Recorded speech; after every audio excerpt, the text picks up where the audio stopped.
Well, good morning, each and every one of you. And today is a new day, and we are here this morning to bring you Inside Liberia. Inside Liberia is a program on the African Actions Network, and I'm James Johnson. Thank you for being there.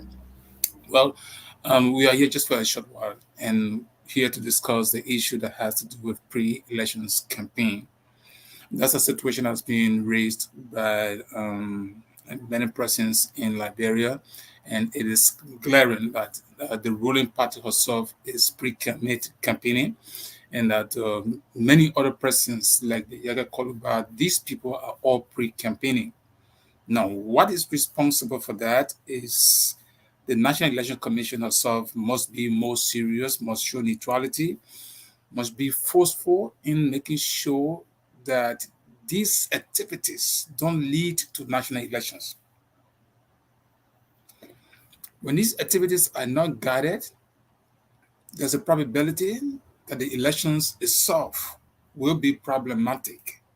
And so the best way to do is to control political parties and individuals who will be participating in the elections.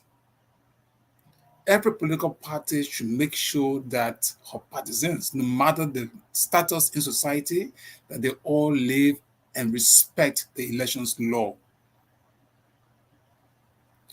When we talk about free, fair, and transparent elections, these are the activities to be monitored. And when there are things that are going wrong and people sit and do not control, then the end result is always bad. So to protect elections is at this time, if the president has his annual message, the annual message is all about gearing up, going to the national legislature and presenting your legislative agenda and status of the country. It's not a time to mobilize people to start campaigning that, oh yeah, George Weah will have to be re-elected for a second term. If George Weah has done extremely well, definitely Liberian people are going to vote for him. But if his performance is of issue, Liberians will be thinking very seriously whether or not they should vote for him.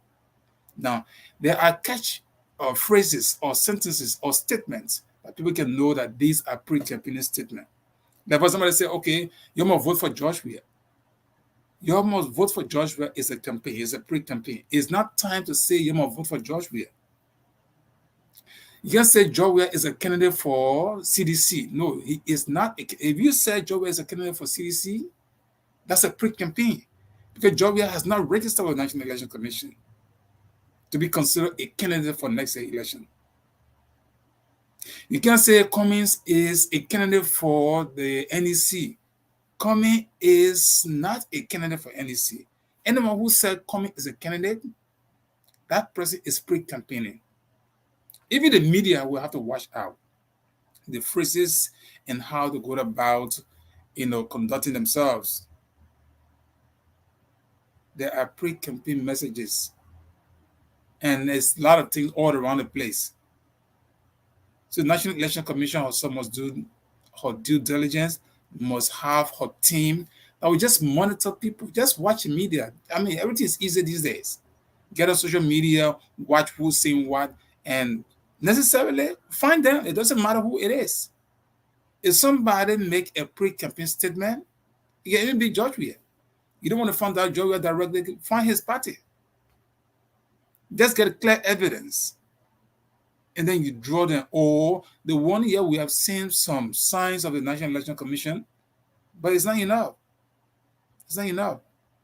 If people continue to do what they're not supposed to do, of course you have the power to find them. You don't want to find them, why cite them? To prove why they should not be fined or why they should not be sanctioned. If individuals continue, of course, you bar them from participating in the elections. That's how people will be serious in that country. That's how people will be serious. You can have people all over the place, becoming lawless. We make reference to the front page because they carry the story, right? And I think the front page story is balanced because they brought the two sides that are involved. Although they are even media institutions, the way they write, the way they say things, we monitor them, we see how they are proceeding. You can be saying candidate. There are people who are potential presidential material candidates, so to speak. But until they are registered, certificated, they are not candidates of political parties. So no media person should be saying, "Oh, candidate, hey, Comey is not a candidate, Joseph Boga is not a candidate," right? So you must be prepared to live by the laws, the electoral laws of that country. That's all you have to do. And the NEC will have to stand her grounds. You got to be forceful and transparent and neutral in doing her job. If the NEC cannot do that now, there must be problem at the end of the elections or during the date of the elections. I'm sure there are guidelines that say when you pre-campaign or you're forming pre-campaigning, this will be done. If the law says it, no matter who it is, NEC neutrality must be to the point where everybody are looking at the laws and living and respecting the laws. And the NEC makes sure that nobody goes against the laws of the elections. You know, we see people putting up billboard. Like I look at front page story, right? You see whole truck. Then you get Josh Weir and Joel. We don't. I mean, the people are not aware whether these people are, whether Joel is a vice presidential candidate or Joel Weir is even a candidate. I mean, we can visualize that no, the CDC don't have the guts to put anybody forth. But until the right things are done, let they be Joe Biden president. He's not a candidate for the elections, the upcoming elections. Cummings is just the political leader of his party. Youngblade, political leader of the party. Barker, political leader of the party. Gonglo is a political leader of his group. All right. And all those who participate in the election, they are political leaders. They are aspirants. They are not candidates. So if you have a chairman of the party talking some stuff and using pre-campaign words, these people should be fine. Or you cite them, let us show a reason why they're doing what they're doing. And when you do those things, even just citing them, you send a signal that NEC is serious and they're not going to take, violation as a right of elections. That's what we have for you this morning. It's a short message. I mean, we just want to join those. And again, there's another point. I read a statement from the ECC, and that statement was not balanced. And those international partners themselves must be very keen. It's not only Koluba that is doing the pre-election campaigning. Even the government herself is doing it. So if you come from the international end and you don't issue a balanced statement, it becomes a problem. Because it is you people that Liberian will rely on. A level Liberian, a lot of chaos will take place in that place. So when statement is being issued, you must look at the balance statement. I know the ECC has its own group that monitoring the political system, the political process, or the election process. So issuing statement, you must always issue a balance because there are people sitting all over, like for example, sitting way on the side, right? But we monitor things from back there. So people must be serious to do what they're supposed to do.